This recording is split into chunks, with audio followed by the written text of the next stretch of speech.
And so, one of the best pieces of advice that I can give on working through this is always lead with the why when you're talking to your teams. No one wants to work for a dictator and someone come and saying, "We're doing this because I said so."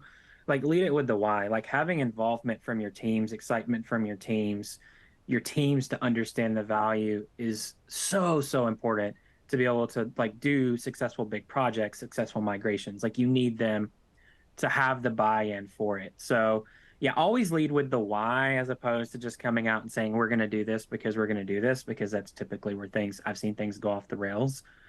Yeah, no one wants to work for a dictator. No, and On you're always going to get the best work out of people when they're bought in. When they're when people are excited to come to work, that's when they're at their best. And not only lead with the why, but lead with some honesty too. And probably we'll get to this later in more depth, but a lot of times you're asking your operational teams to essentially work two jobs.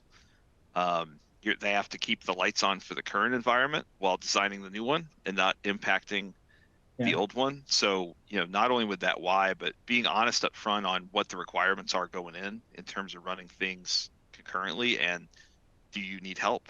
Do you need to hire more internal folks? Do you need to hire consultants? Do you need to revise your goals? Because there's not money to do either thing. But you're right. Like, get people bought in and be honest about what's going to be asked of them, and have that be a two-way conversation. Because to your point, if somebody comes back and says, "I went to the C-suite meeting and we're moving to the cloud, so we're one of the cool kids too.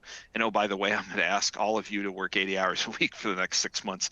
You're not going to build a lot of enthusiasm that way at all.